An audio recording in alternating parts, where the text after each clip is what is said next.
नमस्कार दोस्तों आप सभी का हार्दिक स्वागत है हमारे YouTube चैनल पे। दोस्तों आज हम यहाँ बात कर रहे हैं UP triple S C PET 2022 के प्रैक्टिस सेट की। तो दोस्तों टोटल यहाँ पे 100 क्वेश्चन दिए गए हैं। चलिए बिना किसी देरी के स्टार्ट करते हैं क्वेश्चन नंबर 1 से। क्वेश्चन नंबर 1, निम्नलिखित युद्धों को नीचे दिए गए कोड के आधार पर कालानुक्रम में व्यवस्थित कीजिए। तो दोस्तों आपको बताना है कौन सा युद्ध पहले हुआ था और कौन सा युद्ध बाद में। ठीक है, तो दोस्तों सबसे पहले कौन सा युद्ध हुआ था? ये हुआ था बहादुरपुर का युद्ध। ये कब हुआ था? ये हुआ था 24 फरवरी सन कौन सा था? 1658 में। ठीक है, उसके बाद कौन सा युद्ध हुआ? उसके बाद हुआ धर्मत का युद्ध। धर्मत का युद्ध कब हुआ? धर्मत का युद्ध हुआ 15 अप्रैल सन 1658 में। ठीक है, उसके बाद कौन सा युद्ध हुआ? सामूगढ़ का युद्ध। सामूगढ़ का युद्ध कब हुआ? ये हुआ था 29 मई और सन कौन सा है? 1658। ठीक है, और इसके बाद में कौन सा युद्ध हुआ था? खजुआ का युद्ध। खजुआ का युद्ध कब हुआ था? 5 जनवरी 1969 में। तो दोस्तों इसका आंसर क्या हो जाएगा? इसका आंसर हो जाएगा ऑप्शन नंबर डी। ठीक है, अगले क्वेश्चन की बात करते हैं। क्वेश्चन नंबर 2, निम्नलिखित में से किस मध्यकालीन शासक ने सार्वजनिक वितरण प्रणाली प्रारंभ की थी? तो दोस्तों इसका आंसर हो जाएगा option number A, Alauddin Khilji ने। ठीक है, अगले क्वेश्चन की बात करते हैं। क्वेश्चन नंबर 3, भारतीय दर्शन की प्रारंभिक शाखा कौन है? तो दोस्तों इसका आंसर हो जाएगा ऑप्शन नंबर ए, सांख्य शाखा। ठीक है, अगले क्वेश्चन की बात करते हैं। क्वेश्चन नंबर 4, द्वितीय बौद्ध समिति का आयोजन कहाँ हुआ था? तो दोस्तों इसका आंसर हो जाएगा ऑप्शन नंबर बी, वैशाली में। ठीक है, अगले क्वेश्चन की बात करते हैं। क्वेश्चन नंबर 5, चन्हूदड़ों के उत्खनन का निर्देशन किया था? तो दोस्तों इसका आंसर क्या हो जाएगा? इसका आंसर हो जाएगा ऑप्शन नंबर बी, J.H. मैकेन ने। ठीक है, अगले क्वेश्चन की बात करते हैं। क्वेश्चन नंबर 35, 1935 के भारत सरकार अधिनियम के संदर्भ में निम्नलिखित कथनों पर विचार करिए। अधिनियम के अनुसार गवर्नर के प्रांतों में द्वैत शासन का उन्मूलन कर दिया गया तथा प्रांतीय स्वायत्त आरंभ कर दी गई। देखिए दोस्तों ये पहला ये सही है। ठीक है, अगला क्या कह रहा है? पॉइंट नंबर 2, समस्त प्रांतीय विधानमंडल केवल एक सदन के थे जिनको विधानसभा कहते थे। दोस्तों ये गलत है। ठीक है, तो इसका आंसर क्या हो जाएगा? इसका आंसर हो जाएगा ऑप्शन नंबर ए, केवल एक सही है। ठीक है, अगले क्वेश्चन की बात करते हैं। क्वेश्चन नंबर 7, फॉरवर्ड ब्लॉक के संस्थापक थे? तो दोस्तों इसके संस्थापक कौन थे? इसके संस्थापक थे सुभाष चंद्र बोस। आंसर क्या हो जाएगा? Option number D. अगले क्वेश्चन की बात करते हैं। क्वेश्चन नंबर 8, बारदोली सत्याग्रह जो कि 1928 में हुआ था का नेतृत्व किसने किया? दोस्तों इसका आंसर हो जाएगा option number A, Sardar Vallabh भाई पटेल ने। ठीक है, अगले क्वेश्चन की बात करते हैं। क्वेश्चन नंबर 9, निम्नलिखित नेताओं में कौन एक स्वदेशी के समर्थक थे? तो दोस्तों इसका आंसर हो जाएगा option number A, Aurobindo Ghosh. ठीक है, अगले क्वेश्चन की बात करते हैं। क्वेश्चन नंबर 10, निम्नलिखित को सुमेलित कीजिए तथा नीचे दिए गए कूट से सही उत्तर का चयन करिए। देखिए दोस्तों राजा राम मोहन राय ने किसकी आयोजन किया था? ये आत्मीय सभा का आयोजन किया था। ठीक है, देवेंद्र नाथ टैगोर ने ये तत्वबोधनी सभा का। ठीक है, विवेकानंद ने रामकृष्ण मिशन का और आत्माराम पांडुरंग ने प्रार्थना समाज की स्थापना की थी। तो दोस्तों इसका आंसर क्या हो जाएगा? इसका आंसर हो जाएगा ऑप्शन नंबर ए। ठीक है, अगले क्वेश्चन की बात करते हैं। क्वेश्चन नंबर 11, निम्नलिखित समुद्री धाराओं में कौन हिंद महासागर की धारा नहीं है? तो दोस्तों इसका आंसर हो जाएगा ऑप्शन नंबर डी, बेंगुला धारा हिंद महासागर की धारा नहीं है। अगले क्वेश्चन की बात करते हैं। क्वेश्चन नंबर 12, निम्नलिखित में से कौन सा युग्म सही सुमेलित नहीं है? तो दोस्तों इसका आंसर हो जाएगा ऑप्शन नंबर डी, नाइजीरिया की राजधानी रबात नहीं होती, इसकी राजधानी क्या है नाइजीरिया की? अजूबा। ठीक है, नाइजीरिया की राजधानी अजूबा है। ठीक है, अगले क्वेश्चन की बात करते हैं। क्वेश्चन नंबर 13, कथन ए, काली कपास वाली मृदाएं वर्षाहीन खेती के लिए आदर्श हैं। तो दोस्तों ये पहला देखिए कथन गलत है। कथन आर क्या है? काली कपास वाली मृदाएं सूक्ष्म कणिक होती हैं। ठीक है, दूसरा सही है, पहला गलत है। तो दोस्तों इसका आंसर क्या हो जाएगा? इसका आंसर हो जाएगा ऑप्शन नंबर डी। अगले क्वेश्चन की बात करते हैं। क्वेश्चन नंबर 14, जम्मू कश्मीर राजमार्ग पर जवाहर सुरंग संबंधित है तो किससे संबंधित है? पीर पंजाल श्रेणी से। आंसर क्या हो जाएगा? Option number A.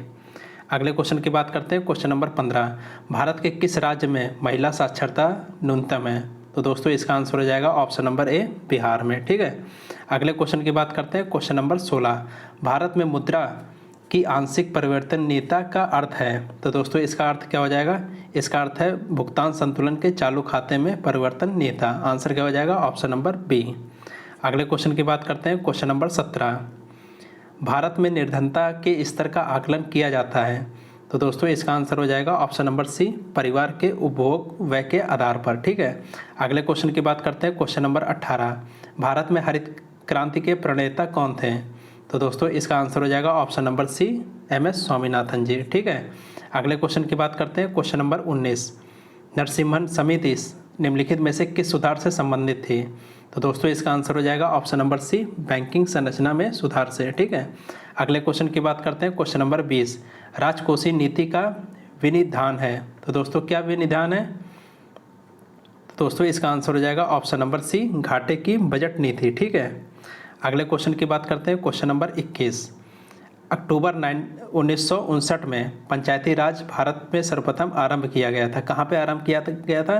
दोस्तों ये आरंभ किया गया था राजस्थान में। राजस्थान के कौन से जिले में? नागौर जिले में। ठीक है, अगले क्वेश्चन की बात करते हैं। क्वेश्चन नंबर 22, राष्ट्रपति लोकसभा को कब भंग कर सकता है? तो दोस्तों इसका आंसर हो जाएगा ऑप्शन नंबर सी, केंद्रीय मंत्रिमंडल की अनुशंसा पर। ठीक है, अगले क्वेश्चन की बात करते हैं। क्वेश्चन नंबर 23, संघीय संविधान की सामान्य विशेषताओं की सूची नीचे दी गई है एवं अंत में दिए गए कोड की सहायता से उन विशेषताओं का चयन करिए। ठीक है, देखिए सूची क्या दी गई है। भारत का जो संविधान है लिखित एवं कठोर संविधान है। ठीक है, आगे क्या कह रहा है? केंद्र और संघातरित इकाइयों के मध्य शक्तियों का बंटवारा है, ये भी सही है। विधायिका और कार्यपालिका के मध्य शक्ति का पृथक्करण है, ये गलत है। ठीक है, बाकी क्या है? द्विसदनीय राष्ट्रीय विधानमंडल है। ठीक है, पहला, दूसरा और चौथा। ठीक है, पहला, दूसरा और चौथा सही है। ठीक है, इसका आंसर क्या हो जाएगा? Option number C. ठीक है, सी सही हो जाएगा। अगले क्वेश्चन की बात करते हैं। क्वेश्चन नंबर 24, निम्नलिखित में से किन अनुच्छेदों को राष्ट्रीय आपातकाल के दौरान निलंबित नहीं किया जा सकता? तो दोस्तों इसका आंसर हो जाएगा ऑप्शन नंबर डी, अनुच्छेद 20 और 21 को।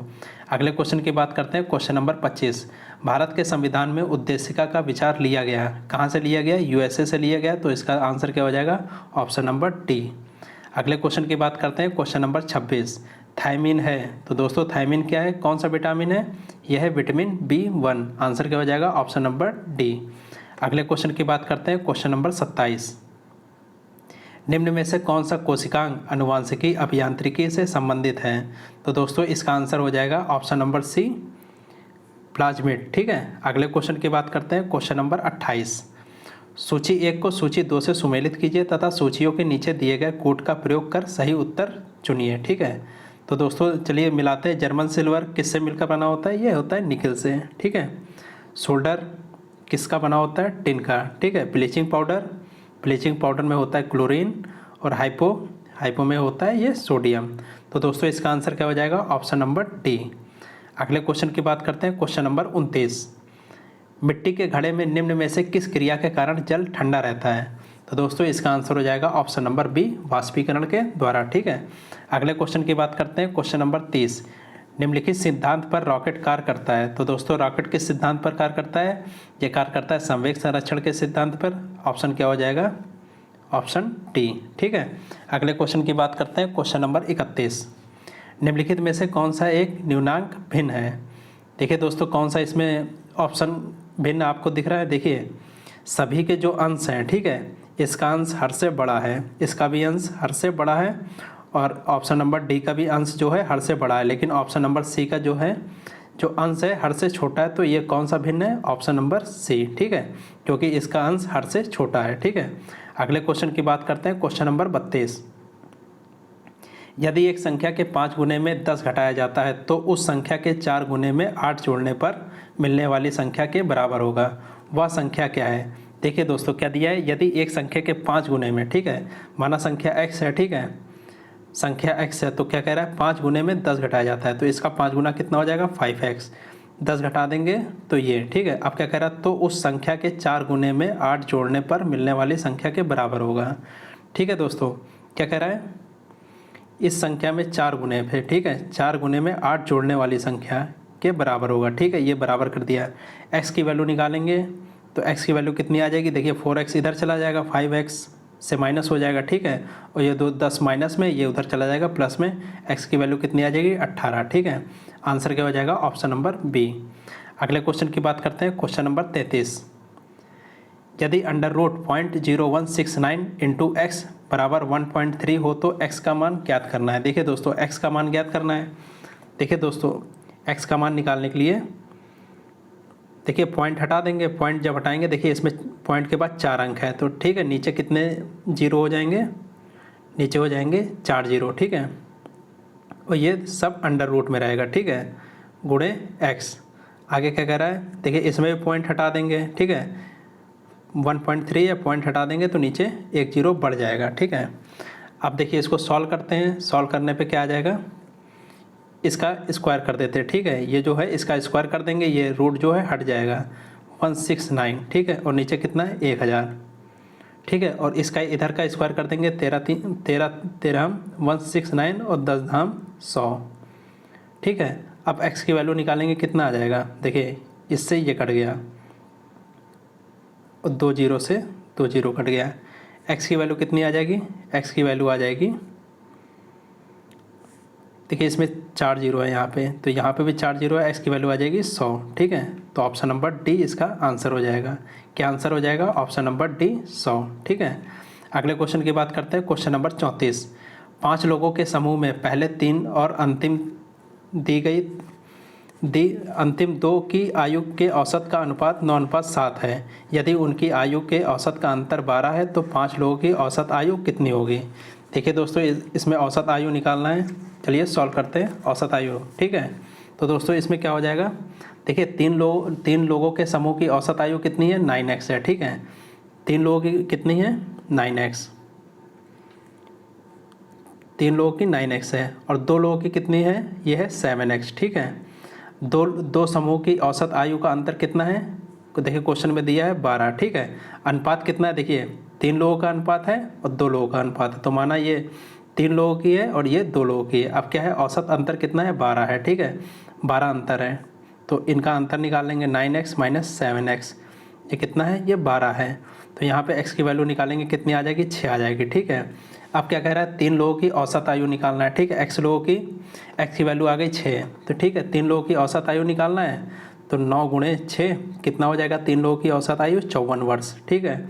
अब 2 लोगों की औसत आयु निकालना है, ठीक है, तो 7 गुणे x की वैल्यू कितनी रख देंगे, 6, कितना आ जाएगा 42, ठीक है। अब 3 लोगों की कुल आयु निकालना है, तो कुल आयु कितनी हो जाएगी 3 लोगों की, 3 गुणे 54 कितनी हो जाएगी 162 वर्ष, ठीक है। और 2 लोगों की कुल आयु कितनी हो जाएगी, तो 2 गुणे ये इस 42, ठीक है, 42 का गुणा कर देंगे, कितनी हो जाएगी ये 2 लोगों की आयु 84 वर्ष हो जाएगी, ठीक है, 42 दूना 84।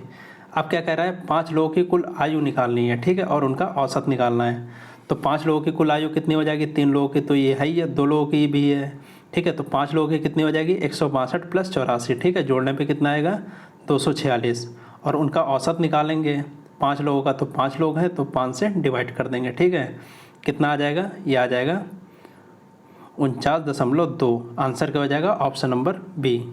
चलिए अगले क्वेश्चन की बात करते हैं, क्वेश्चन नंबर 35। प्रत्येक माह कृतिका अपनी आय का 30% घर के किराए पर और शेष का 60% घरेलू व्यय पर खर्च करती है। यदि प्रत्येक माह 6,300 रुपये बचत करती है तो उसकी कुल मासिक आय कितनी है। देखिए दोस्तों यहाँ पे क्या कह रहा है, बचत करती है, ठीक है। चलिए बचत निकालते हैं, माना उसकी आयु कितनी है, आय कितनी है, x है, ठीक है। अब क्या कह रहा है, 30% घर के किराए पर खर्च करती है, तो बचता कितना है 70%, ठीक है। आगे क्या कह रहा है, 60% घरेलू व्यय पर खर्च करती है, तो इस पर कितना बचा, 40% बचा, ठीक है। और ये किसके बराबर है, ये है 6,300 के बराबर, ठीक है।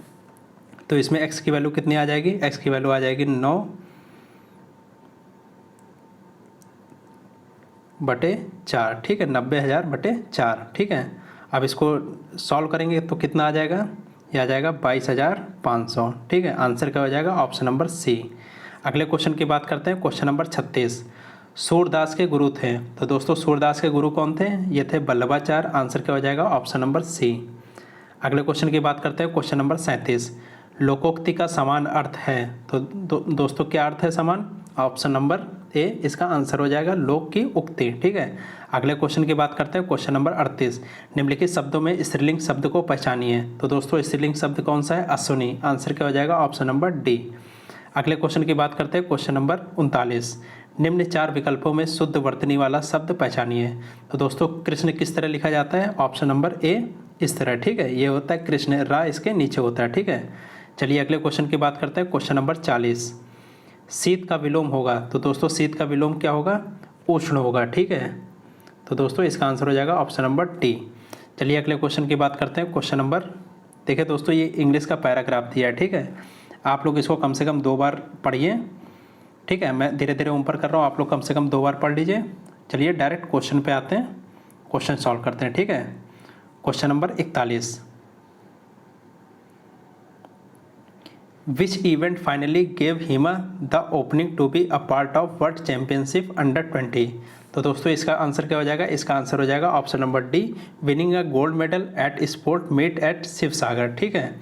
अगले क्वेश्चन की बात करते हैं, question number 42, choose the correct sentence. तो दोस्तों करेक्ट सेंटेंस आपको बताना है, the committee was one on the point, ठीक है। तो दोस्तों इसका आंसर क्या हो जाएगा, option number B, the committee was one on the point. देखिए कमेटी है, ठीक है, कमेटी ये क्या है, नाउन है, ठीक है, और नाउन के साथ हमेशा वाज का प्रयोग करते हैं। तो दोस्तों इसका आंसर हो जाएगा ऑप्शन नंबर बी, ये सही है, ठीक है। अगले क्वेश्चन की बात करते हैं, question number 43, I felt somewhat more relaxed, ठीक है। आगे जोड़ना है, इसमें क्या हो जाएगा, तो जोड़ेंगे option number D, and tension free as compare to earlier, ठीक है। देखिए बट जोड़ेंगे नहीं, विरोधाभास हो जाएगा। बी एंड, ये बी वाला ऑप्शन जोड़ेंगे तो ये इसका अपोजिट अर्थ निकल आएगा, ठीक है। तो आंसर क्या हो जाएगा, ऑप्शन नंबर डी। अगले क्वेश्चन की बात करते हैं, question number 44, change the following into indirect speech choosing correct alternative, our teacher said to us sugar dissolve in water, ठीक है। तो दोस्तों इसको अल्टरनेटिव उस पर बनाना है इनडायरेक्ट स्पीच में। तो दोस्तों क्या हो जाएगा, our teacher told us that sugar dissolve in water. Answer क्या हो जाएगा, ऑप्शन नंबर डी। अगले क्वेश्चन की बात करते हैं, क्वेश्चन नंबर 45। देखिए दोस्तों डायरेक्शन दिया है, out of the 4 alternative suggested select one which best express the same sentence in active passive voice. तो दोस्तों क्या बताया, एक्टिव से पैसिव में बदलना है। The visitor were so the new born by the women, ठीक है, इसको पैसिव में बदलना है। पैसिव में बदलने के लिए ऑब्जेक्ट सब्जेक्ट में बदल जाता है तथा सब्जेक्ट और ऑब्जेक्ट में बदल जाता है और वर्ब की थर्ड फॉर्म लग जाती है। तो दोस्तों इसका आंसर क्या हो जाएगा, इसका आंसर हो जाएगा the women so the visitor the new born. Answer क्या हो जाएगा, ऑप्शन नंबर सी। अगले क्वेश्चन की बात करते हैं, क्वेश्चन नंबर 46, एक निश्चित कोड भाषा में यदि टेक का कोड इतना है और कैट का कोड 297 है तो केक का कोड क्या होगा। देखिए दोस्तों सी के स्थान पे क्या लिखा है, सी के स्थान पे लिखा है 2, तो सी के स्थान पे क्या आ जाएगा 2, ठीक है। ए के स्थान पे क्या लिखा है, देखिए टेक में ए दूसरे स्थान पे, यहाँ पे क्या है 9 लिखा है, ठीक है, तो आ जाएगा 9। के कहाँ पे, तीसरे नंबर पे लिखा है, ये तीसरे नंबर पे यहाँ से ले लेंगे 1। ई कहाँ पे लिखा है, देखिए ई एकदम लास्ट में लिखा है, लास्ट में क्या है 5, ठीक है, तो ये 5 लिख लेंगे। आंसर क्या हो जाएगा, ऑप्शन नंबर सी। चलिए अगले क्वेश्चन की बात करते हैं, क्वेश्चन नंबर 47, नीचे प्रत्येक प्रश्न में ए और बी 2 कथन दिए गए हैं। ये कथन या तो स्वतंत्र कारण हो सकते हैं या स्वतंत्र कारणों या समान कारणों के परिणाम हो सकते हैं। इसमें से एक दूसरे कथन का परिणाम हो सकता है। दोनों कथनों को पढ़िए तथा तय कीजिए निम्नलिखित में से किस उत्तर का चुनाव इन दोनों कथनों के बीच सही संबंध बताता है। देखिए दोस्तों, कथन ए दिया गया है और कथन बी दिया गया है। ए में क्या कह रहा है, अमेरिका ने अन्य देशों के साथ व्यापारी समझौते के अनुसार भारत में सबसे बड़ी मात्रा में स्टील का आयात किया, ठीक है। और कथन बी क्या कह रहा है, बी कह रहा है हाल ही के दिनों में अमेरिकी घरेलू बाजार में स्टील की कीमतों में भारी कमी आई है, ठीक है। तो दोस्तों ठीक है, आयात उसने ज़्यादा किया तो उसकी कमी ज़्यादा आ गई, ठीक है, मतलब कीमतों में ज़्यादा कमी आ जाएगी। जिस चीज़ की कमी रहेगी उसमें कीमत में उछाल रहेगा और जहाँ पे भरमार रहेगी तो कमी नीचे आएगी। तो दोस्तों इसका आंसर क्या हो जाएगा, ऑप्शन नंबर ए। यदि कथन एक कारण है तो कथन बी उसका परिणाम है, ठीक है। आयात ज़्यादा हो गया किसी चीज़ का तो उसमें जाहिर सी बात है कमी आ जाएगी कीमत पे, ठीक है। अगले क्वेश्चन की बात करते हैं, क्वेश्चन नंबर 48, निम्न में से क्या इस समूह से संबंधित नहीं है। देखिए दोस्तों 4 चीज़ दी है, चींटी, कैटरपिलर, लोकोस्ट और हैमस्टर। तो दोस्तों ये चींटी, कैटरपिलर और लोकोस्ट ये क्या है, ये कीड़े हैं, ठीक है। और हैमस्टर क्या है, हैमस्टर है चूहा, ये चूहा है, ठीक है। तो इसमें अलग क्या हो जाएगा, अलग हो जाएगा, देखिए सी हैमस्टर, ठीक है। तो ये किस में है, सी, ऑप्शन नंबर बी में, ठीक है। आंसर क्या हो जाएगा, ऑप्शन नंबर बी। अगले क्वेश्चन की बात करते हैं, क्वेश्चन नंबर 49, उस विकल्प का चयन करें जो पहले शब्द से उसी प्रकार संबंधित है जैसा कि चौथे शब्द का तीसरे शब्द से संबंध है। तो दोस्तों देखिए एनाकोंडा कोबरा के उसमें आता है, ठीक है। तो मोनार्क किस में आ जाएगा, मोनार्क आ जाएगा ऑप्शन नंबर बी क्यून में, ठीक है। अगले क्वेश्चन की बात करते हैं, क्वेश्चन नंबर 50, निर्देश दिया गया, दिए गए कथनों को सत्य मानिए भले ही वे सामान्यतः मान्य तथ्यों से भिन्न प्रतीत होते हों, और उनके आधार पर तय कीजिए कि कौन से निष्कर्ष कथनों के तार्किक रूप से अनुसरण करते हैं। देखिए दोस्तों, क्वेश्चन यहाँ से दिया गया है, ठीक है। कथन क्या दिया गया है, सभी लैपटॉप इलेक्ट्रॉनिक्स हैं। देखिए हम लोग इसका वेन डायग्राम बना लेंगे। क्या कह रहा है, सभी लैपटॉप इलेक्ट्रॉनिक हैं। लैपटॉप को एल से लिखते हैं, ये क्या कह रहा है, सभी लैपटॉप इलेक्ट्रॉनिक है, ठीक है। इलेक्ट्रॉनिक को ई से लिखेंगे। अब क्या कह रहा है, सभी इलेक्ट्रॉनिक विकिरण उत्सर्जित करते हैं। देखिए सभी इलेक्ट्रॉनिक्स क्या हैं, ये विकिरण उत्सर्जित करते हैं। निष्कर्ष क्या दिया है, सभी लैपटॉप विकिरण उत्सर्जित करते हैं। तो सभी लैपटॉप विकिरण उत्सर्जित करते हैं। देखिए लैपटॉप कम है और सभी लैपटॉप मतलब पूरे में विकिरण है, तो विकिरण उत्सर्जित करते ही सही हो जाएगा। दूसरा क्या कह रहा है, कुछ विकिरण इलेक्ट्रॉनिक्स के कारण होते हैं। देखिए कुछ विकिरण जो हैं, विकिरण का इतना भाग इलेक्ट्रॉनिक्स के कारण है, ठीक है, तो ये भी सही है। तो आंसर क्या हो जाएगा इसका, सभी निष्कर्ष अनुसरण करते हैं, ऑप्शन नंबर बी। अगले क्वेश्चन की बात करते हैं, क्वेश्चन नंबर 51। गीत गोविंद पुस्तक के लेखक कौन है? तो दोस्तों इसके लेखक हैं जयदेव। आंसर क्या हो जाएगा, ऑप्शन नंबर डी। अगले क्वेश्चन की बात करते हैं, क्वेश्चन नंबर 52। प्रतिवर्ष अंतर्राष्ट्रीय जनसंख्या दिवस कब मनाया जाता है? तो दोस्तों इसका आंसर हो जाएगा ऑप्शन नंबर ए, 11 जुलाई को, ठीक है। अगले क्वेश्चन की बात करते हैं, क्वेश्चन नंबर 53। कृषि क्षेत्र से उत्पन्न होने वाले मेथेन गैस के अतिरिक्त एक मुख्य ग्रीन हाउस गैस क्या है? तो दोस्तों इसका आंसर हो जाएगा option number A, nitrous oxide, जिसे बोलते हैं N2O, ठीक है। अगले क्वेश्चन की बात करते हैं, क्वेश्चन नंबर 54। भारत में कुल कितने संरक्षित जैवमंडल जिसे बायोस्फीयर रिजर्व कहते हैं? तो दोस्तों कितने बायो रिजर्व स्फीयर हैं? यह है 18। आंसर क्या हो जाएगा, ऑप्शन नंबर सी। अगले क्वेश्चन की बात करते हैं, क्वेश्चन नंबर 55। भारतीय कपास अनुसंधान संस्थान कहाँ स्थित है? तो दोस्तों यह है नागपुर में। आंसर क्या हो जाएगा, ऑप्शन नंबर बी। अगले क्वेश्चन की बात करते हैं, क्वेश्चन नंबर 56। इनमें से कौन सा यूरोपीय देश है? तो दोस्तों यूरोपीय देश बताना है कौन सा है, तो ये इसका आंसर हो जाएगा ऑप्शन नंबर ए, बुल्गारिया, ठीक है। अगले क्वेश्चन की बात करते हैं, क्वेश्चन नंबर 57। राज्यसभा के पदेन अध्यक्ष कौन होते हैं? तो दोस्तों इसके पदेन अध्यक्ष होते हैं उपराष्ट्रपति। आंसर क्या हो जाएगा, ऑप्शन नंबर बी। अगले क्वेश्चन की बात करते हैं, क्वेश्चन नंबर 58। प्रसिद्ध विरूपाक्ष मंदिर कहाँ स्थित है? तो दोस्तों ये कहाँ पे स्थित है, ये है हम्पी में। आंसर क्या हो जाएगा, ऑप्शन नंबर ए। अगले क्वेश्चन की बात करते हैं, क्वेश्चन नंबर 59। मई 2022 में केंद्र सरकार ने किसे प्रधानमंत्री मोदी का नया सलाहकार नियुक्त किया? तो दोस्तों इसका आंसर हो जाएगा ऑप्शन नंबर डी, तरुण कुमार को, ठीक है। अगले क्वेश्चन की बात करते हैं, क्वेश्चन नंबर 60। मई 2022 में रिपोर्ट विदाउट ब्रदर्स द्वारा जारी विश्व प्रेस स्वतंत्रता सूचकांक 2022 में भारत की स्थान रहा है। तो दोस्तों भारत का कौन सा स्थान रहा है, 150। आंसर क्या हो जाएगा, ऑप्शन नंबर सी। अगले क्वेश्चन की बात करते हैं, क्वेश्चन नंबर 61। मई 2022 में पत्रकारिता की श्रेणी में भारत की ओर से पुलिस्कर पुरस्कार 2022 किसे प्रदान करने की घोषणा की गई है? तो दोस्तों किसको किसको मिला, ये मिला सना इरशाद मट्टू को, दानिश सिद्दीकी, अमित दवे को। तो दोस्तों इसका आंसर क्या हो जाएगा, ऑप्शन नंबर डी, उपयुक्त सभी। अगले क्वेश्चन की बात करते हैं, क्वेश्चन नंबर 62। हाल ही में किस राज्य अथवा केंद्र शासित प्रदेश में फ्लू बीमारी का मामला सामने आया? तो दोस्तों इसका आंसर हो जाएगा ऑप्शन नंबर ए, केरल में। अगले क्वेश्चन की बात करते हैं, क्वेश्चन नंबर 63। मई 2022 में संयुक्त राष्ट्र में हिंदी के उपयोग को प्रोत्साहित करने के लिए hindu@UN परियोजना में भारत में कितने धन का योगदान दिया है? तो दोस्तों कितने धन का योगदान दिया, ये दिया है $8 लाख का। आंसर क्या हो जाएगा, ऑप्शन नंबर डी। अगले क्वेश्चन की बात करते हैं, क्वेश्चन नंबर 64। मई 2022 में 25वां मुख्य चुनाव आयुक्त किसे नियुक्त किया गया? तो दोस्तों इसका आंसर हो जाएगा option number C, Rajiv Kumar को, ठीक है। अगले क्वेश्चन की बात करते हैं, क्वेश्चन नंबर 65। मई 2022 में किस राज्य ने ई अधिगम योजना शुरुआत की? तो दोस्तों इसका आंसर हो जाएगा ऑप्शन नंबर बी, हरियाणा ने, ठीक है। अगले क्वेश्चन की बात करते हैं, क्वेश्चन नंबर 66। मई 2022 में महानिदेशक स्तर पर भारत ब्रिटेन राष्ट्रमंडल वार्ता कहाँ संपन्न हुई? तो दोस्तों इसका आंसर हो जाएगा ऑप्शन नंबर डी, नई दिल्ली में। अगले क्वेश्चन की बात करते हैं, क्वेश्चन नंबर 67। मई 2022 में परिसीमन आयोग ने केंद्र शासित प्रदेश जम्मू कश्मीर के लिए कितने विधानसभा क्षेत्र निर्धारित किए हैं? तो दोस्तों इसका आंसर हो जाएगा ऑप्शन नंबर डी, 90। अगले क्वेश्चन की बात करते हैं, क्वेश्चन नंबर 68। मई 2022 में किसे व्हाइट हाउस की पहली अश्वेत महिला प्रेस सचिव नियुक्त किया गया है? तो दोस्तों इसका आंसर हो जाएगा option number C, Karine Jean Pierre को, ठीक है। अगले क्वेश्चन की बात करते हैं, क्वेश्चन नंबर 69। मई 2022 में किसे UNESCO world press freedom award 2022 से सम्मानित किया गया? तो दोस्तों इसका आंसर हो जाएगा option number D, Belarusian association of journalist. अगले क्वेश्चन की बात करते हैं, क्वेश्चन नंबर 70। संयुक्त राष्ट्र का अंतर्राष्ट्रीय मातृभाषा दिवस प्रतिवर्ष कब मनाया जाता है? तो दोस्तों इसका आंसर हो जाएगा ऑप्शन नंबर सी, 21 फरवरी को। ठीक है, अगले क्वेश्चन की बात करते हैं, क्वेश्चन नंबर 71।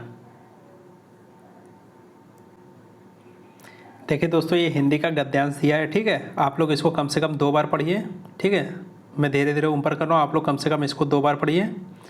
चलिए डायरेक्ट क्वेश्चन पे आते हैं। ठीक है, क्वेश्चन नंबर 71, मूल्यांकन के बारे में सत्य नहीं है। तो दोस्तों क्या सत्य नहीं है? चलिए पैराग्राफ में देखते हैं कहाँ पे दिया गया है इसका आंसर। देखिए दोस्तों, ये यहाँ पे दिया गया है इसका आंसर, परंपरागत ढांचे का अनुपालन न करें, अपना ढांचा निर्मित करें। इसका मतलब क्या है? इसका एक ढांचा निश्चित होता है। तो आंसर क्या हो जाएगा? ऑप्शन नंबर ए, इसका निश्चित ढांचा होता है। ठीक है, अगले क्वेश्चन की बात करते हैं, क्वेश्चन नंबर 72, समाज की दृष्टि से कौन सा पद शेष से भिन्न है? तो दोस्तों इसका आंसर हो जाएगा ऑप्शन नंबर डी, दिन प्रतिदिन। ठीक है, इसमें अलग समास है। अगले क्वेश्चन की बात करते हैं, क्वेश्चन नंबर 73, विद्यार्थी के लिए अनुच्छेद में प्रयुक्त अन्य पर्यायवाची शब्द हैं। तो देखो विद्यार्थियों को क्या क्या बोला जाता है? शिक्षार्थी बोला जाता है, छात्र बोला जाता है। ठीक है, तो इसका आंसर क्या हो जाएगा? ऑप्शन नंबर ए, विद्यार्थियों को शिक्षार्थी भी बोला जाता है, छात्र भी बोला जाता है। ठीक है, अगले क्वेश्चन की बात करते हैं, क्वेश्चन नंबर 74, सहभागिता शब्द का निर्माण किस उपसर्ग और प्रत्यय से हुआ है? तो दोस्तों इसमें कौन सा सहभागिता में कौन सा उपसर्ग है? सह उपसर्ग है। और कौन सा प्रत्यय है? ता प्रत्यय है। तो दोस्तों इसका आंसर क्या हो जाएगा? Option number A. अगले क्वेश्चन की बात करते हैं, क्वेश्चन नंबर 75, अनुच्छेद में प्रयुक्त समकालीन शब्द का सबसे उपयुक्त अर्थ है। तो दोस्तों समकालीन शब्द का उपयुक्त अर्थ क्या है? समसामयिक। आंसर क्या हो जाएगा? Option number B. ठीक है, अगले क्वेश्चन की बात करते हैं, क्वेश्चन नंबर 76। देखिए दोस्तों, ये फिर से हिंदी का एक गद्यांश दिया है। ठीक है, आप लोग इसको सावधानीपूर्वक पढ़िए 2 बार कम से कम। चलिए डायरेक्ट क्वेश्चन पे आते हैं, क्वेश्चन नंबर 76, भारत में ऑनलाइन शिक्षा में निरंतर रुचि बढ़ने का उपयुक्त कारण नहीं है। तो दोस्तों कारण बताइए क्या नहीं है? विश्व के अनेक देश भारत में रुचि बढ़ रही है। ठीक है, तो दोस्तों ऑप्शन नंबर सी, ये उपयुक्त कारण नहीं है। अगले क्वेश्चन की बात करते हैं, क्वेश्चन नंबर 77, भारत में ऑनलाइन शिक्षा देने वाली कंपनियों के लिए बहुत बड़ा बाजार बन गया है, क्यों बाजार बन गया है? अधिकांश युवक इन्हीं कारणों से विश्वविद्यालय शिक्षा से वंचित रह जाते हैं। तो दोस्तों ऑप्शन नंबर डी इसका सही आंसर है। ठीक है, अगले क्वेश्चन की बात करते हैं, क्वेश्चन नंबर 78, गद्यांश में प्रयुक्त निम्नलिखित वाक्य को 4 भागों में बांटा गया है, जिनमें से किसी एक भाग में अशुद्धि है, अशुद्ध भाग को पहचान कर चिन्हित कीजिए। देखिए दोस्तों, इसमें अशुद्ध भाग क्या है? आज एक दूसरे को समझने जानने की जिज्ञासा भी लोगों में बढ़ी हुई देखी जा सकती है। देखिए एक दूसरे के बीच में यहाँ पे डैश नहीं है, डैश बोले तो योजक चिन्ह। ठीक है, इसमें योजक चिन्ह लगेगा। क्या लगेगा? योजक चिन्ह। ठीक है, तो दोस्तों इसमें कौन से पार्ट में दिक्कत है? पहले पार्ट में। तो दोस्तों इसका आंसर क्या हो जाएगा? ऑप्शन नंबर डी, पहले पार्ट में अशुद्धि है। ठीक है, अगले क्वेश्चन की बात करते हैं, क्वेश्चन नंबर 79, उत्पत्ति की दृष्टि से ऑनलाइन और शिक्षा शब्द क्रमशः हैं। देखो ऑनलाइन शब्द क्या होता है? ये आगत शब्द है। ठीक है, और शिक्षा क्या है? तत्सम है। ठीक है, तो इसका आंसर क्या हो जाएगा? Option number B. अगले क्वेश्चन की बात करते हैं, क्वेश्चन नंबर 80, उपयोगिता शब्द में उपसर्ग और प्रत्यय क्रमशः है। देखिए उपयोगिता में उपसर्ग क्या है? उपसर्ग है उप, और प्रत्यय क्या है? इता। तो आंसर क्या हो जाएगा? Option number A. अगले क्वेश्चन की बात करते हैं, क्वेश्चन नंबर 81, तालिका का ध्यानपूर्वक अध्ययन कीजिए और नीचे दिए गए प्रश्नों के उत्तर दीजिए। तालिका 5 में विभिन्न शहरों की कुल जनसंख्या एवं साक्षर का निरक्षर जनसंख्या से अनुपात, साथ ही प्रत्येक शहर में साक्षर जनसंख्या में स्नातकों का प्रतिशत दर्शाती है। देखिए दोस्तों, एक ये ग्राफ दिया है। ठीक है, तालिका दी है, तालिका में 5 शहर दिए हैं। ठीक है, A B C D E, और जनसंख्या कितनी है? 22 है एक ही, और जो किस में है? 1000 में। ठीक है, अगर पूरी जनसंख्या निकालेंगे तो 1000 से गुणा करेंगे। ठीक है, बी की जनसंख्या कितनी है? 16,000, सी की 96,000, डी की 20,000 और ई की 24,000। इसमें साक्षर लोगों का परसेंटेज कितना है? 5 अनुपात, साक्षर और निरक्षर में 5 अनुपात 6। ठीक है, और इसी तरह डी में कितना है 2:3। अब क्या कह रहा है साक्षरों में स्नातक का परिचय। पहले देखिए जनसंख्या में कितने साक्षर हैं उनका परसेंटेज निकालेंगे, ठीक है। अगर उसके बाद स्नातक का निकालेंगे तो साक्षर में से जो स्नातक है उनका परसेंटेज निकालेंगे, ठीक है। चलिए सॉल्व करते हैं क्वेश्चन नंबर 81 से। आप लोग एक बार स्क्रीनशॉट ले लीजिए या फिर रफ कॉपी में लिख लीजिए। चलिए सॉल्व करते हैं क्वेश्चन नंबर 81। शहर बी और डी को मिलाकर स्नातक जनसंख्या शहर ए और ई को मिलाकर स्नातक जनसंख्या से लगभग कितने % अधिक है या कम है, ठीक है।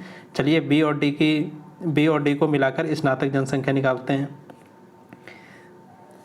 देखिए दोस्तों बी और डी को मिलाकर, ठीक है, बी प्लस डी को। बी में कितना है, बी में है टोटल 16,000।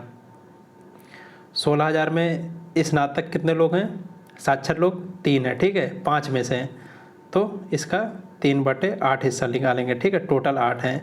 और इसमें परसेंटेज कितना है साक्षरों का, यह है 35%, ठीक है, 35%। डी में कितना है, डी में है 20,000 लोग, 20,000। और 20,000 में कितना साक्षर है 2/5, ठीक है, 2/5। और परसेंटेज कितना है साक्षरों का 25%, ठीक है, 25 × 100। अब इसको निकालेंगे कितना हो जाएगा, देखिए इसको सॉल्व करेंगे, यहाँ से यहाँ तक कितना सॉल्व आ जाएगा 2100, ठीक है। आगे सॉल्व करेंगे कितना आ जाएगा ये प्लस 2000, कितना आ जाएगा टोटल 4100, ठीक है। अब ए और ई को मिलाकर स्नातक जनसंख्या निकालेंगे, ए प्लस ई को मिलाकर, ठीक है। ए को मिलाकर कितनी है, यह है 22,000, ठीक है। कितना परसेंटेज है साक्षरों का 5/11। परसेंटेज कितना है 20/100। ई का कितना है, ई में जनसंख्या है 26,000, ठीक है। अब इसमें कितना है साक्षरों का 5/8 और साक्षरों का परसेंटेज कितना है, यह है 33 सही 1/3 यानी कि 100/3, ठीक है। अब इसका निकालेंगे कितना आ जाएगा इसको सॉल्व करने पे, देखिए इसको सॉल्व करने पे आ जाएगा 7,000, ठीक है, 7,000 आ जाएगा। और बी और डी को मिलाकर कितना आया 4800 आया। अब क्या पूछ रहा है कितने % अधिक या कम है। देखिए जो 4800 से 7,000 कितना अधिक है, यह है 2900 अधिक है, ठीक है। कितना अधिक है 2900। किससे अधिक है 7,000 से अधिक 2900 कम है, ठीक है। तो 7,000 से परसेंटेज निकालेंगे 100 से गुणा कर देंगे, ठीक है। सॉल्व करने पे कितना आ जाएगा 42%, ये कम है, ठीक है। तो आंसर क्या हो जाएगा ऑप्शन नंबर डी 42% कम है। अगले क्वेश्चन की बात करते हैं, क्वेश्चन नंबर 82। शहर सी की साक्षर जनसंख्या जो स्नातक नहीं है शहर डी और ई में मिलाकर औसत स्नातक संख्या से कितना अधिक है। देखिए दोस्तों अधिक निकालना है तो शहर सी की जो साक्षर जनसंख्या जो स्नातक नहीं है उसका निकालेंगे, ठीक है। शहर सी में स्नातक नहीं है वो निकालेंगे। शहर सी की कितनी है 96,000। स्नातक जो नहीं है 2/3, ठीक है। अब क्या निकालेंगे इस पूरी जनसंख्या से, ठीक है। अब स्नातक जनसंख्या निकाल देंगे, ठीक है। 96,000 माइनस गुणे 2/3 गुणे 32%, ठीक है। 32% साक्षर है। कुल जनसंख्या से साक्षर जनसंख्या निकाल देंगे तो स्नातक जो संख्या नहीं है वो आ जाएगा, ठीक है। तो ये स्नातक कितना जनसंख्या नहीं है शहर सी की साक्षर जनसंख्या जो स्नातक नहीं है, ठीक है। स्नातक कितनी नहीं है 43,520, ठीक है, ये सी की है, ठीक है। अब क्या कह रहा है डी और ई को मिलाकर औसत स्नातक जनसंख्या कितनी अधिक है। डी और ई को मिलाकर निकालते हैं, ठीक है। डी और ई को मिलाकर निकालते हैं। डी में कितना है 20,000, ठीक है, 20,000 और कितना है 2/5, ठीक है। साक्षर जनसंख्या कितनी है 2/5 और परसेंटेज कितना है इसका 25/100। ई में कितना है, ई में है आपका 24,000, ठीक है। और इसमें साक्षर जनसंख्या कितना है 5/8। परसेंटेज इसका कितना है ई का 100/3, ठीक है। कितना आ जाएगा ये टोटल आ जाएगा 3500। अब क्या कह रहा है कितना अधिक है, देखिए 43,520, ठीक है, ये 3500। अब कह रहा है कितना अधिक है, तो इसको माइनस कर लेंगे। 43,520 माइनस कितना कर देंगे 3500, कितना आ जाएगा ये 40,020। आंसर क्या हो जाएगा ऑप्शन नंबर ए।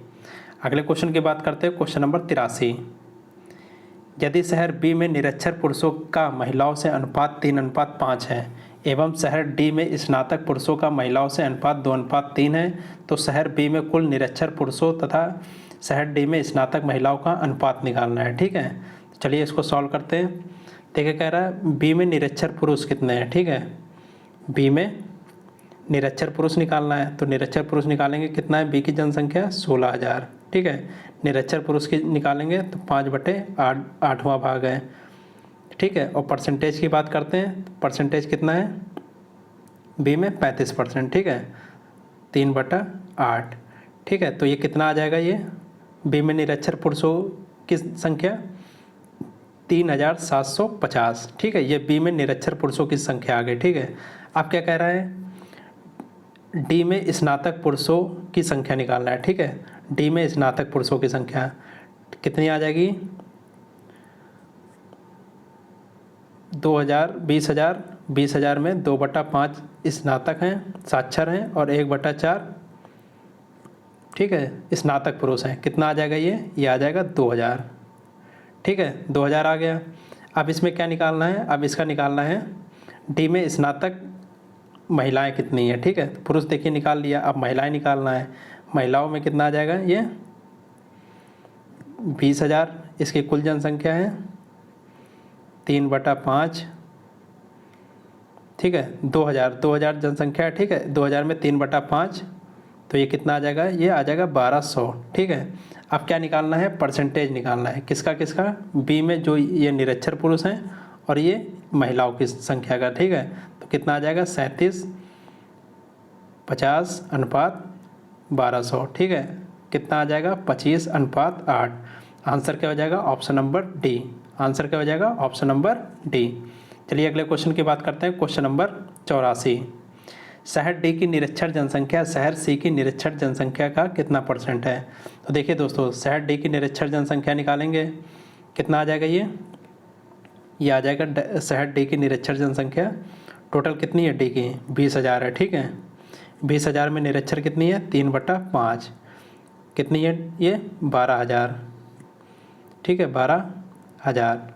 अब क्या कह रहा है, अब कह रहा है सी की निरक्षर जनसंख्या निकालनी है। सी में कितना है 96,000। ठीक है, इसमें निरक्षर जनसंख्या कितनी है 1/3। ठीक है, ये कितनी हो जाएगी 32,000। ठीक है, 32,000 आ जाएगा सॉल्व करने पे। अब क्या कह रहा है कितना प्रतिशत है, देखिए जो 12,000 है। ठीक है, 12,000 है, 32,000 का कितना % है। ठीक है, परसेंटेज निकालना है, 100 से गुणा कर देंगे, कितना आ जाएगा 37.5%। ठीक है, आंसर क्या हो जाएगा ऑप्शन नंबर बी। चलिए अगले क्वेश्चन की बात करते हैं, क्वेश्चन नंबर 85। शहर ए और बी को मिलाकर साक्षर जनसंख्या शहर डी की गैर स्नातक जनसंख्या का लगभग कितना % है। ठीक है, देखिए क्या निकालना है, शहर ए और बी को मिलाकर साक्षर जनसंख्या निकालना है। ठीक है, तो देखिए शहर ए में कितना है 22,000। ठीक है, 22,000 है, इसमें साक्षर जनसंख्या कितना है 5/11। और शहर बी में कितना है, बी में है 16,000, इसमें साक्षर जनसंख्या कितनी है 3/8। टोटल कितना आ जाएगा, इसको सॉल्व करने पे ये आ जाएगा 16,000। अब क्या कह रहा है कि डी में गैर स्नातक जनसंख्या। ठीक है, गैर स्नातक जनसंख्या निकालना है डी में, तो डी में गैर स्नातक जनसंख्या कैसे निकालेंगे, 20,000 का, और 20,000 में 20,000 माइनस 20,000 इसका 2/5, और परसेंटेज कितना है 1/4। ठीक है, इसको निकालेंगे कितना आ जाएगा, ये 18,000। ठीक है, 18,000 आ जाएगा। अब क्या कह रहा है कि कितना प्रतिशत है, तो देखिए ये जो 16,000 है। ठीक है, 16,000 18,000 का कितना % है। ठीक, परसेंटेज निकालने के लिए 100 से गुणा कर देंगे, कितना आ जाएगा, ये 89%। ठीक है, आंसर क्या हो जाएगा ऑप्शन नंबर डी।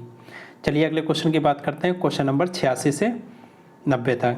देखिए दोस्तों 86 से 90 जो क्वेश्चन है 81 से 85 के बराबर है। ठीक है, सेम टू सेम वही तालिका दी है, उतना ही कितना % कितना अनुपात दिया है एक दूसरे से। ठीक है, वही है, चलिए इसको छोड़ते हैं, आप लोग इसको सॉल्व कर लीजिएगा, ठीक है। चलिए अगले क्वेश्चन पे आते हैं। क्वेश्चन नंबर 91 से 95 तक। बार ग्राफ का अध्ययन कीजिए और निम्नलिखित प्रश्नों के उत्तर दीजिए। ग्राफ में 6 पर्वत शिखरों की ऊंचाई दी है। देखिए दोस्तों, ये जो ABCDEF दी हैं, ठीक है, ये पर्वत शिखर हैं, ठीक है, जिनकी ऊंचाई किस में दी गई है, ये ऊंचाई इनकी मीटर में दी गई है। ए पर्वत की कितनी है 8200 मीटर, बी की कितनी है 6000 मीटर, सी की कितनी है 8600 और डी की कितनी है 7500, ई की कितनी है 8800 मीटर और एफ की कितनी है 6500 मीटर। चलिए ठीक है, क्वेश्चन सॉल्व करते हैं। क्वेश्चन नंबर 91, सभी शिखरों की औसत ऊंचाई मीटर में ज्ञात करना है, ठीक है। चलिए औसत ऊंचाई निकालना है। तो शिखर ए की कितनी है, शिखर ए की है 8200, ठीक है, 8200। शिखर बी की कितनी है, यह है 6000। सी की कितनी है 8600। डी की कितनी है, डी की है 1500। ई की कितनी है, ई की है 8800, 8800। एफ की कितनी है, यह है 6500, ठीक है। इसकी औसत निकालना है, औसत ऊंचाई। तो कितनी शिखर हैं, 6 शिखर हैं, ठीक है, 6 से भाग कर देंगे, कितना आ जाएगा 45,600 बटा 6, ठीक है। इसको सॉल्व करने के बाद कितना आ जाएगा, ये 7600, ठीक है। तो आंसर क्या हो जाएगा, ऑप्शन नंबर बी। अगले क्वेश्चन की बात करते हैं। क्वेश्चन नंबर 92, दूसरा सबसे ऊंचा शिखर कौन सा है। तो चलिए दोस्तों दिखाते हैं दूसरा सबसे ऊंचा शिखर कौन सा है। देखिए दोस्तों, पहला कौन सा है सबसे ऊंचा, पहला ये 8800 वाला, ठीक है, 8800 से ऊपर कोई नहीं है। उसके बाद दूसरा सबसे ऊपर कौन सा है, चलिए दोस्तों बताते हैं। देखिए दोस्तों, ये 8800 है, 8800 के नीचे कौन सा है, ये 8600 है। तो दूसरा सबसे शिखर ऊंचा जो कौन है, ये है सी। चलिए आंसर लगाते हैं। क्वेश्चन नंबर 92 का दूसरा सबसे ऊंचा शिखर कौन सा है। देखिए दोस्तों, 8600 था ना, 8600 मीटर, तो कौन सा था, सी। तो आंसर क्या हो जाएगा, ऑप्शन नंबर बी।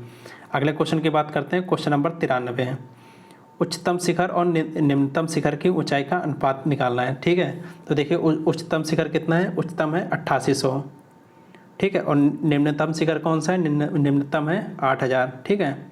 अब इनका क्या निकालना है, अनुपात निकालना है। तो ठीक है, काटने के बाद ये 2 जीरो से 2 जीरो कट गया, काटने के बाद कितना आ जाएगा 22.15। आंसर क्या हो जाएगा, ऑप्शन नंबर ए। अगले क्वेश्चन की बात करते हैं। क्वेश्चन नंबर 94, यदि दिए गए पर्वत शिखरों की ऊंचाई आरोही क्रम में लिखी जाती है तो मध्य के 2 शिखरों का औसत क्या होगा। चलिए दोस्तों, आरोही क्रम में लिख देते हैं। सबसे छोटा सबसे पहले लिखेंगे और सबसे लास्ट में सबसे बड़ा लिखेंगे, ठीक है।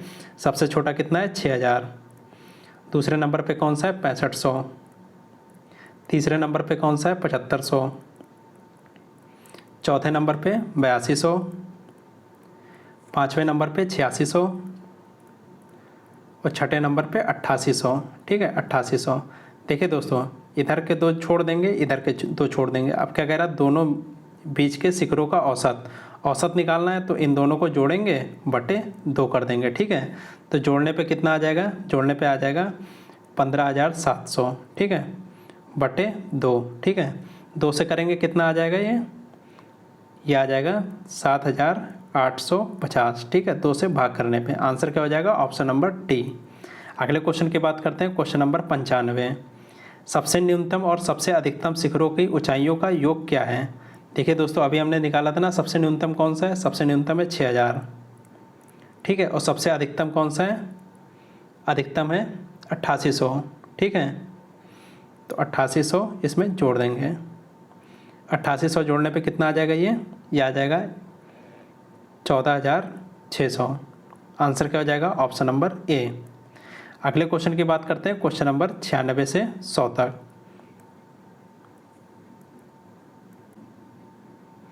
ग्राफ में किसी देश के विभिन्न वर्षों में उत्पादन को दर्शाया गया। ग्राफ का अध्ययन कीजिए और निम्नलिखित प्रश्नों के उत्तर दीजिए।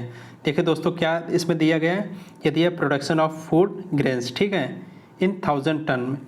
1980 में दिया गया है, 81 में दिया गया है, 82, 83, 84 और 85 में दिया गया है, ठीक है। ये विभिन्न उत्पादन दिए गए हैं, ठीक है। 1980 में कितना है, ये देखिए 30 है, ये कितना है 1980 में 30, और 81 में कितना है 35, 82 में कितना है 20, 83 में कितना है 25, 84 में कितना है 15 और 85 में कितना है, 85 में है 30, ठीक है, चलिए सॉल्व करते हैं क्वेश्चन नंबर 96।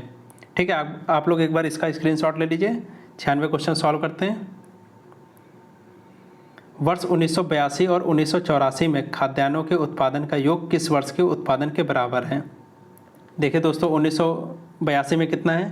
1982 में है 20, ठीक है, और 1984 में कितना है? 84 में है 15, ठीक है, 84 में है 15, दोनों को जोड़ेंगे, जोड़ने के बाद कितना आ जाएगा? 35। अब 35 किस में है? देखिए दोस्तों, 35 है, देखिए यहाँ पे, ये यहाँ पे 35 है। 35 किस में? 1981 में। तो आंसर क्या हो जाएगा? Option number B, 1981। चलिए अगले क्वेश्चन की बात करते हैं। Question number 97। वर्ष 1981 और 1985 में खाद्यान्नों के उत्पादन का अंतर कितना है? तो दोस्तों 1985 में कितना है? 81 में है 35, ठीक है, और 85 में कितना है? 85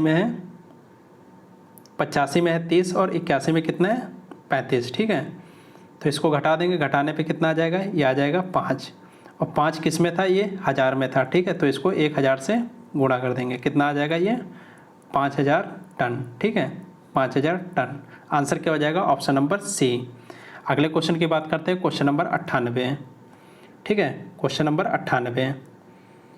वर्ष 1984 से 85 तक उत्पादन में कितने प्रतिशत की वृद्धि हुई?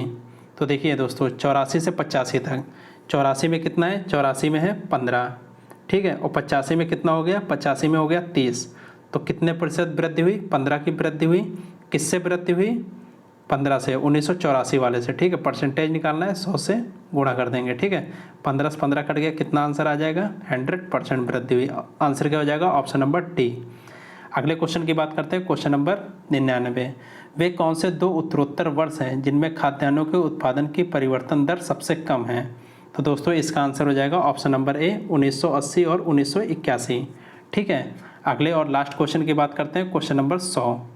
सबसे न्यूनतम खाद्यान्नों को उत्पादन सबसे अधिकतम खाद्यान्नों के उत्पादन से कितना प्रतिशत कम है? तो दोस्तों सबसे न्यूनतम किस में है? सबसे न्यूनतम है 1984 में। 84 में कितना है? 84 में है 15, ठीक है, और सबसे अधिकतम किस में है? 1981 में। 1981 में कितना है? 35। अब क्या पूछ रहा है? कितना परसेंट कम है? देखिए दोस्तों, ये 20% कम, 20 कम है, और किससे कम है? 35 से, ठीक है। 35 से 15, 20 कम है, और किससे कम है? 35 से। परसेंटेज निकालना है, 100 से गुणा कर देंगे, ठीक है। कितना आंसर आ जाएगा इसका? 57 सही 1/7%। आंसर क्या हो जाएगा? ऑप्शन नंबर डी, ठीक है दोस्तों। चलिए दोस्तों, धन्यवाद।